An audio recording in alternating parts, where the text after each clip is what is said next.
Have you ever just stopped and asked yourself, what if you didn't actually need a traditional job to make a living? I mean, we've been running on this same industrial age playbook for a century now, right? But the friction is getting pretty obvious. Think about it. By 2027, over half the workforce is going to be doing some form of independent work. But here's the catch. What if that work didn't involve some massive centralized platform skimming 30% off the top of your value? Today, we are exploring a radically different reality, one where earning an income literally doesn't require a boss, a corporate ladder, or some platform dictating exactly what you're worth. So, today in this explainer, we're diving deep into the future of work in Web3. Now, we already know the shift toward decentralization is totally disrupting finance and tech. But today, we're going to look really closely at the actual mechanics of earning a living. We're exploring that massive leap from rigid, old-school legacy structures to a dynamic, hyper-connected digital economy. All right, here's our agenda for today. We're going to cover 1. The new digital economy. 2. Earning beyond traditional jobs. 3. Skills over degrees. 4. Navigating Web3 risks. And finally, 5. Starting your Web3 career. Let's jump in. Section 1. The new digital economy. Okay, this paradigm shift completely changes how we even define a career. The old legacy system, it tied you down to one employer, one fixed salary, and a job title that basically became your whole identity. But now we're looking at the rise of the sovereign worker. You can juggle multiple income streams and work with global clients seamlessly. Just picture a graphic designer sitting in Lagos, contributing to a DeFi protocol out of Dubai, while consulting for an NFT project in Canada, all entirely asynchronously. We are officially moving away from depending on a single corporation toward highly flexible, global, and modular ways of actually capturing your own value. And we all understand the progression that made this possible, right? We went from the read-only days of Web 1, where websites were just static pages, to the centralized platforms of Web 2 that dominate our attention right now and heavily monetize our data. Well, the natural, inevitable next step is Web 3, the ownership internet. This is not just some flashy technical upgrade. It's a fundamental shift in digital property rights and how internet-native businesses are structured.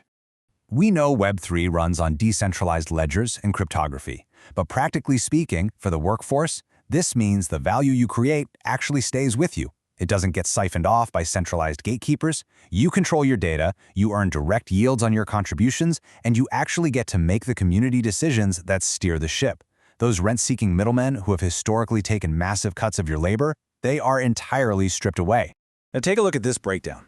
This transition is really all about leverage and power. We're moving from platforms owning everything to you, the user, having absolute ownership. From centralized corporate control right over to decentralized network sovereignty. The money flow is completely redirected.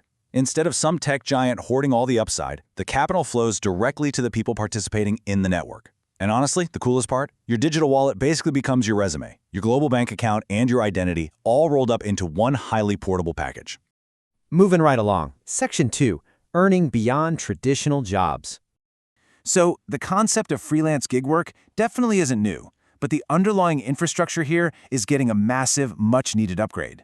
Look, traditional freelancing means battling delayed wire transfers, fighting through 30-day invoicing cycles, and losing giant chunks of your pay to platform fees and foreign exchange rates. It's a headache.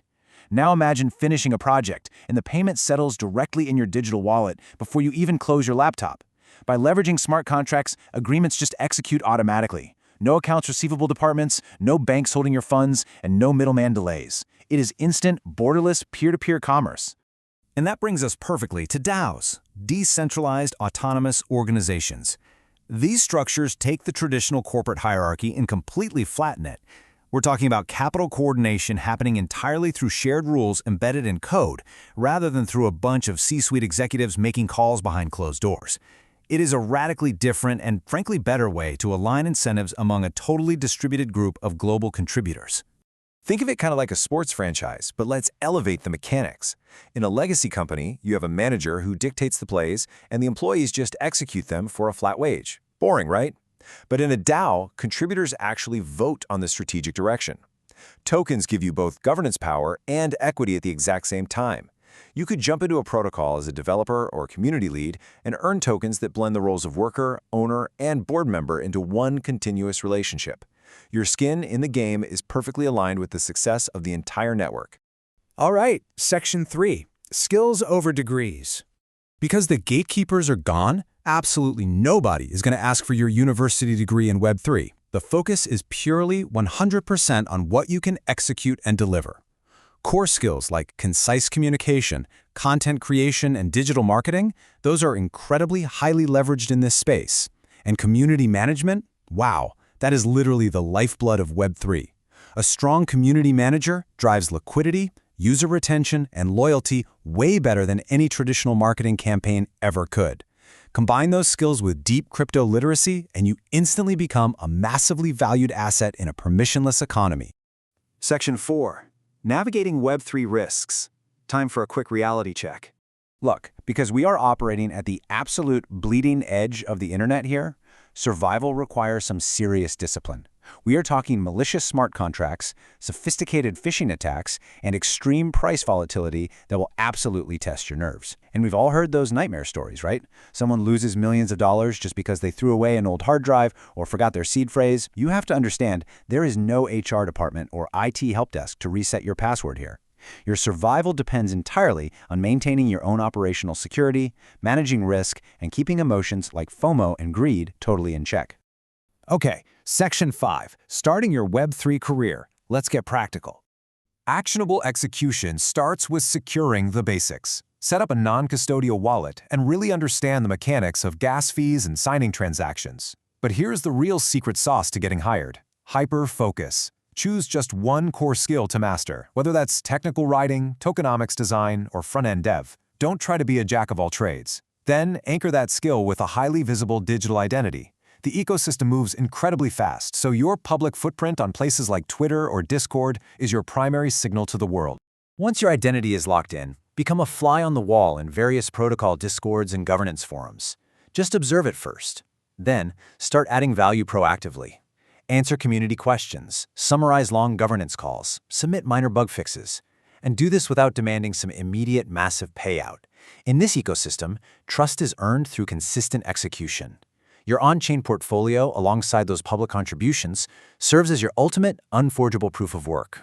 I absolutely love this takeaway from the source material, because the core philosophy driving this whole transition is so simple yet so profound. You do not need permission to participate in a future of work. Think about that. No one is gatekeeping your entry. There are zero geographic restrictions, no corporate recruiters screening your resume, no glass ceilings. This digital economy is wide open, it's globally connected, and it is actively searching for people who can step up and execute. So, the architecture of this new economy? It's already been built. The tools to participate are literally sitting right in front of you. Armed with this explainer, the only question you really have left to ask yourself is, are you going to keep renting your time to the old legacy system, or are you ready to take the leap and actually own your future in the new one? Keep exploring, keep building, and go forge your own path.